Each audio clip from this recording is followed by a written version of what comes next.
அனுமன் ஏனோ தெரியவில்லை, உன்மேல் கோபம் வரவில்லை. நான் பெரிய பெரிய வீரர்களுடனெல்லாம் சண்டையிட்டு வெற்றி கண்டிருக்கிறேன். ஆனால் உன்னை வெல்ல என்னால் முடியவில்லை, ஒப்புக்கொள்கிறேன். இவ்வளவு பராக்கிரமசாலியான நீ ஏன் மயில் ராவணனிடம் இருக்கிறாய் என தெரிந்து கொள்ளலாமா என அனுமன் மச்சையவல்லபனிடம் கேட்டார்.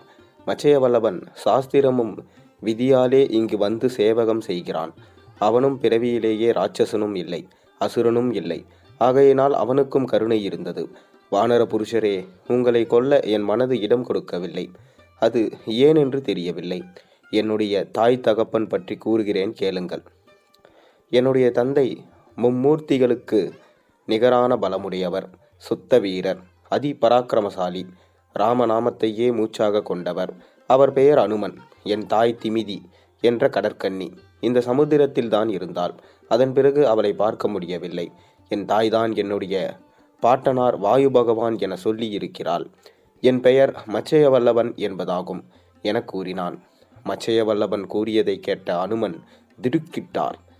நானோ கட்டை பிரம்மச்சாரி, திமிதி என்பவளை என் மனைவி என்கிறானே. நான் இலங்கைக்கு சென்று இருந்தபோது அங்கு பல பெண்கள் தாறுமாறாக இருந்தபோதும் யாரையுமே ஏறெடுத்தும் கூட பார்க்காத நானா திருமணமானவன். இதென்ன கோலம், ஹே ராமா என தனக்குள்ளேயே குழம்பினார். திரும்பவும் மச்சையவல்லவனிடம் கேட்டார் அனுமன். இதை கேட்டதும் கோபத்தில் எழுந்தான் மச்சையவல்லவன். ஏய் வானரமே, என் பொறுமையை சோதிக்காதே. நான் ஏன் பொய் சொல்ல வேண்டும்?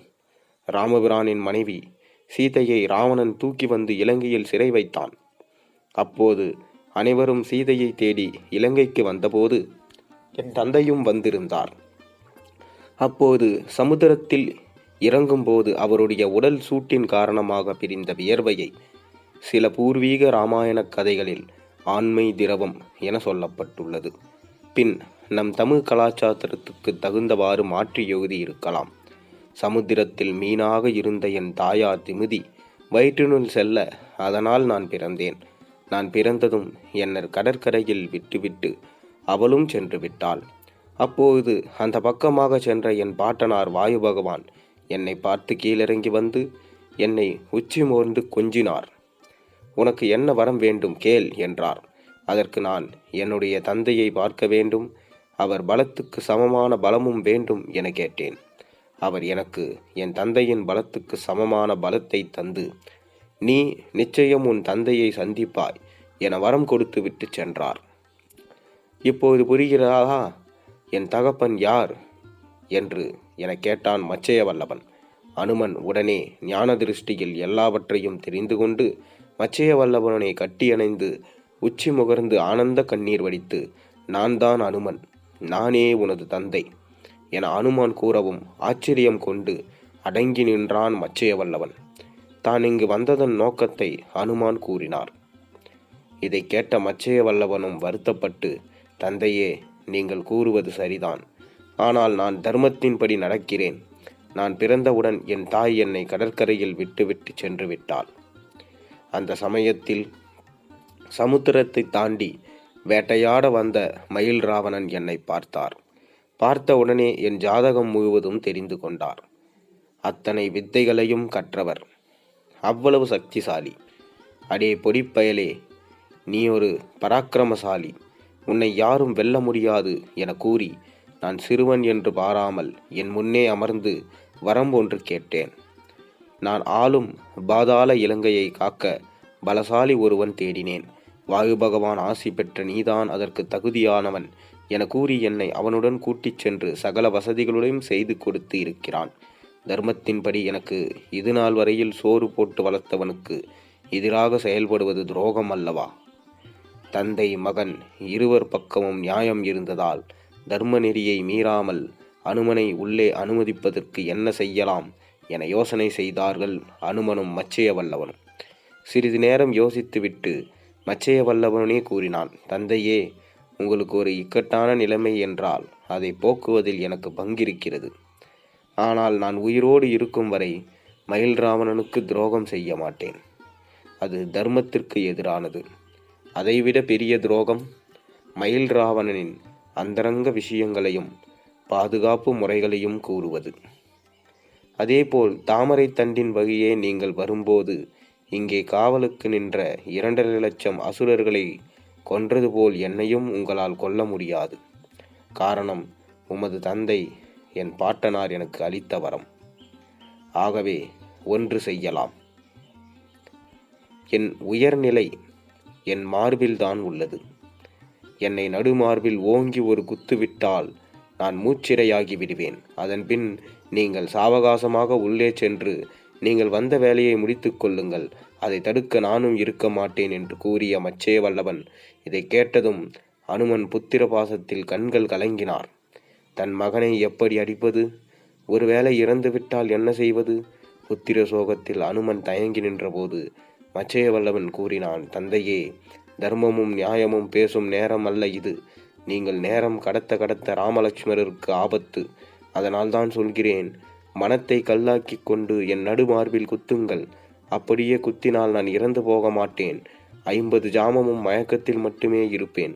அதன்பின் பாதாள இலங்கைக்கு சென்று ராமலட்சுமணர்களை காப்பாற்றுங்கள் என மச்சைய வல்லவன் கூறினான்.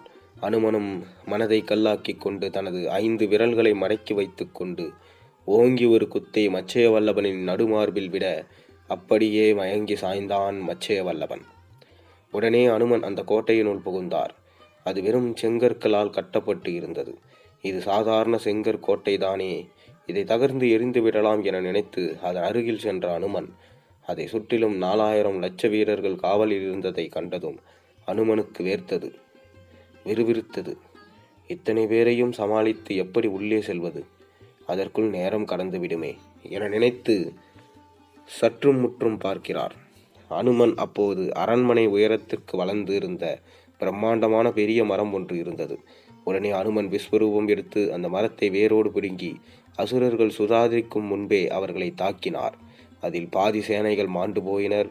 மிச்சமிருந்த அசுரர்கள் வாளையும் கதையையும் ஈட்டியையும் கொண்டு வந்து அனுமனை தாக்க துவங்க அத்தனை பேரையும் அந்த மரத்தாலேயே 4 பக்கமும் சுழற்று தாக்கி அழித்தார். அவர்களை சமாளிப்பதற்குள் 60 லட்சம் யானை, 60 லட்சம் குதிரை, 4000 லட்சம் சேனைகள் என பலதும் கடல் அலை போல வந்து கொண்டே இருக்க 4 பக்கமும் சுழன்று மரத்தாலே அடித்து அத்தனை பேரையும் கொத்து கொத்தாய் அழித்தார். அனுமனுக்கு அத்தனை பலம் எங்கிருந்து வந்ததோ தெரியவில்லை. சுற்றி சுற்றி ஒரு சூறாவளி காற்று போல அடிக்க அனைவரும் செத்து விழுந்தார்கள். அவர்கள் அனைவரும் கொன்று குவித்தவுடன் அந்த கோட்டையை தாண்டி அரண்மனைக்குள் நுழைந்தால் அங்கு பித்தளையிலான ஒரு கோட்டை தென்பட்டது. அதை சுற்றியும் லட்சமாக அசுர சேனை அடுக்குகளாக தாங்கி காவலில் இருக்க, அடுத்து சில நொடிகளில் சுயன்று அத்தனை பேரையும் துணியை கிழிப்பது போல கந்தலாகி அழித்து பின் உள்ளே சென்றால் அங்கு செம்பிலான உலோக கோட்டை இருந்தது. இதையெல்லாம் கண்டு மனம் தளராத அனுமன் அந்த கோட்டையை நோக்கி பாய்ந்து சென்றார். அங்கே இருப்பது 1 லட்சம் அசுர படையினர் காவல் காத்து நின்றனர். அனுமன் மெல்ல நகர்ந்து போய் தொப்பென அவர்கள் மத்தியில் குதித்து விஸ்வரூபம் எடுத்து அனைவரையும் தன் காலால் நசுக்கியும் மிதித்தும் கொன்றார். அனுமனால் அடிக்கடி விஸ்வரூபம் எடுக்க முடியாது. நியாயமான காரணம் இருந்தால் மட்டுமே அவரால் விஸ்வரூபத்தை எடுக்க முடியும் என்ற விதியும் அவருக்கும் இருந்தது. அதனாலேதான் நிஜமாலே வேணுமென்றால் மட்டுமே விஸ்வரூபத்தை எடுக்க முடியும் என்பதால் அதுவரை அவர் விஸ்வரூபம் எடுக்கவில்லை. இப்போ களைத்து போயிருந்ததாலேயும் அடுத்தடுத்து 1 லட்ச அசுரர்களை கொன்றதினாலே உடல் பலமும் குறைந்திருந்ததனாலும் இப்போ அவருக்கு தேவையாயிருந்தது விஸ்வரூபம். அதை எடுத்ததனால் அசுரர்களை எளிதாக அழித்துவிட்டு இன்னும் உள்ளே செல்லலானார். அடுத்து வந்த வெங்கல கோட்டையில் காவலில் இருந்த 28 லட்சம் அசுர படையினரையும் அவ்விதமே துவம்சம் செய்தார் அனுமன். அதை எடுத்துச் சென்றால் அங்கே பொன்கோட்டை இருந்தது. அடுக்கடுக்காய் கோட்டை வந்து கொண்டே இருக்க அனுமனும் களைத்து போனார். பொன்கோட்டைக்கு காவலில் இருந்ததோ 60 லட்சம் அசுரர்கள். அவர்களையும் அழித்து பின் வந்த பவழக்கோட்டையில் இருந்த 30 லட்சம் அசுரர்களையும் கொன்று குவித்து பின் சென்றால் தூரத்தில் தெரிந்தது தங்கக்கோட்டை. இந்த பழவக்கோட்டையை தள்ளி பல கஜ தூரத்தில் ஒரு நந்தவனத்தின் மத்தியில் இருந்தது தங்கக்கோட்டை. அதற்குள்ளேதான் மயில் ராவணனும் இருக்கிறான். காளி பீடமும் உள்ளது. கோட்டையை சுற்றி வெளிப்புறத்தில் நந்தவனம். மனதுக்கே ரம்மியமாக இருந்த அதில் ஒரு மரத்தின் உச்சியில் சென்று சிறு உருவத்தில் அமர்ந்து கொண்டார் அனுமர். அந்த கோட்டைக்குள் நுழைவது எளிதான விஷயம் இல்லை. அங்கிருந்த அரக்கர்கள் சாமர்த்தியசாலிகள். கோட்டை வாசலிலும் பல எந்திரங்களும் வைக்கப்பட்டு இருந்தன. அந்த வனம் முழுவதுமே தந்திர மந்திர சக்திகளால் பாதுகாக்கப்பட்டு இருந்தது. அதன் காரணமாக அனுமனின் சக்தி கூட அங்கே குறைந்து போனது அனுமனால் உணர முடிந்தது. அங்கு தம்மால் அசுரர்களை நேரடியாக மோதி யுத்தம் செய்ய முடியாது என்பதும், அரண்மனைக்குள் சென்று அங்கிருந்து அவர்களை பின்புறமாக தாக்கினால் மட்டுமே அவர்களை கொல்ல முடியும் என்பதையும் அனுமன் உணர்ந்தார். அதற்கு காரணம், அரண்மனையின் வெளிப்புறத்தில் இருந்த பூமி முழுவதும் மந்திரங்களால் கட்டி வைக்கப்பட்டிருந்தது. அதில் காலை வைத்தாலே பாதி பலம் போய்விடும் என்பதை நாசுக்காக அனுமனின் மைந்தன் மச்சைய வல்லவன் அனுமனிடம் கூறியிருந்தது ஞாபகத்திற்கு வந்தது அனுமனுக்கு. ஆகவே அரண்மனைக்கு உள்ளே எப்படி செல்லலாம் என யோசனை செய்யலானார். பழவக்கோட்டைக்கு உள்ளே இருந்து வெளியே வந்த ராட்சசர்கள் எல்லாமே சரியா இருக்கிறதா என பார்த்தபின் தாரை தம்பட்டங்களை அடித்து வெளியில் காவலில் இருந்தவர்களுக்கு எச்சரிக்கை தந்துவிட்டு பின் மீண்டும் கோட்டைக்குள் சென்று விடுவார்கள். அவர்கள் சென்ற இடைவெளியில் காவலுக்கு யாருமில்லை என்பதை அனுமன் உறுதி செய்து கொண்டு நந்தவனத்தில் இருந்த மரத்தில் இருந்து கீழே இறங்கி வந்து மெதுவாக நாலாபுறமும் பார்த்தார். அனுமன் நின்றிருந்த இடங்கள் எல்லாமே மந்திர சக்தியால் கட்டப்பட்டு இருந்தது. அவருடைய பலமும் அங்கே பாதியாக குறைந்து இருந்தது. ஆனால் மயில் ராவணன் தன் சேனைகளுக்கெல்லாம் சக்தி உள்ள ஒரு தாயத்தை கட்டியிருந்தான். அதனால் அவர்களுடைய பலம் குறையவில்லை. அந்த தாயத்திலான யாரேனும் இருந்தால் அவர்களது பலத்தில் பாதியும் குறைந்துவிடும். அதனால்தான் இத்தனை கட்டுக்காவலை மீறி எப்படி உள்ளே செல்வது என்ற யோசனையில் அனுமன் இருந்தபோது, அங்கே அனுமனுக்கு சாதகமாக அரண்மனைக்குள்ளே ஒரு முக்கியமான நிகழ்வு நடைபெற்று கொண்டிருந்தது. அரண்மனையிலே ஆழ்ந்த நித்திரையில் இருந்த மயில் ராவணன் நேரமாச்சே என நினைத்து கொண்டு அவசரமாக எழுந்தான். 22 நாழிகையும் கடந்துவிட்டது. இனியும் 2 ஜாமமே பாக்கி இருக்கிறது. அதற்குள் ராம லக்ஷ்மணர்களை காளிக்கு பலி தர வேண்டிய காரியத்தையும் விரைவில் முடிக்க வேண்டும். அதற்கு முன் காளிக்கு அபிஷேகத்துக்கு தண்ணி கொண்டு வர வேண்டும். அதற்கு தன் தமக்கையை அனுப்ப வேண்டும் என்ற கட்டுப்பாடு உண்டு. அவளை எப்படி அனுப்புவது என்று யோசித்தவாறு காவலில் கைவிலங்கோடு கட்டி வைத்திருந்த தனது தங்கை தூரதண்டியை அழைத்து வர சொன்னான் மயில் ராவணன். அவளிடம் ஒரு தங்க குடத்தை கொடுத்து, சீக்கிரமா போய் உத்தியான வனத்திலிருந்து ஒரு குடம் தண்ணி கொண்டு வா என ஆணையிட்டான். தூரதண்டியும் இத்தனை நாளும் நம் கையிலும் காலிலும் மார்பிலும் விலங்கு கட்டி பூட்டியிருந்தான். ஒருவேளை இன்று என்னையும் என் பிள்ளையையும் பலி கொடுக்க போகிறானோ, அதனால்தான் தண்ணீர் எடுத்து வர அனுப்புகிறானோ என சிந்தித்து கொண்டு இருந்தவள், என்றாவது ஒரு நாள் சாகத்தான் போகிறோம், கைவிலங்கோடு கால்விலங்கோடு நாள் பூரா அவதிப்படுவதை விட செத்து மடிவது நல்லது என எண்ணிக்கொண்டு இருந்தவளை, தங்கையே, நீ நினைப்பது போல் உன்னையும் உன் மகனையும் காளிக்கு பலி கொடுக்க தண்ணி கொண்டு வரச் சொல்லவில்லை. முதலில் அந்த ராமலக்ஷ்மணர்களை காளிக்கு பலி கொடுக்க வேண்டும். அதனால்தான் உன்னை தண்ணீர் கொண்டு வரச் சொல்கிறேன்.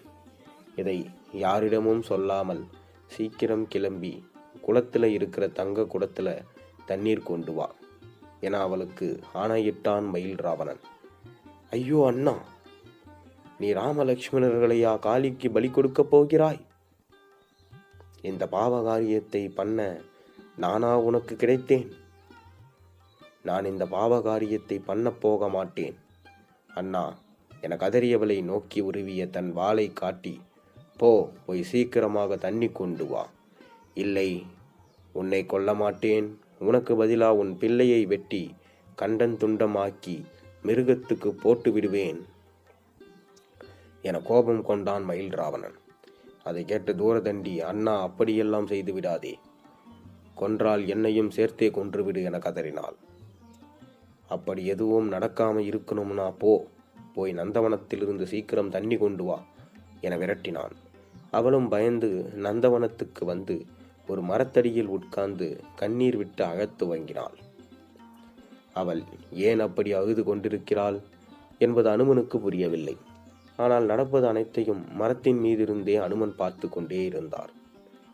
அவர் கவலையெல்லாம் கோட்டைக்கு உள்ளே எப்படி போவது? உள்ளே போனால்தானே வெளியில் உள்ள அசுரர்களை அவரால் அழிக்க முடியும். இதை பற்றியே சிந்தித்து கொண்டிருந்தார் அனுமர். நாளை மீதம் இருக்கும் கதைகளை பார்ப்போம். நன்றி, வணக்கம். இந்த கதை உங்களுக்கு பிடிச்சிருந்தா மறக்காமல் சேனலுக்கு சப்ஸ்கிரைப் பண்ணுங்கள், லைக் பண்ணுங்கள், பெல் ஐக்கனை ப்ரெஸ் பண்ணுங்கள். கூடவே உங்களோட கருத்துக்களை கீழே கமெண்ட்டில் பதிவிடுங்க.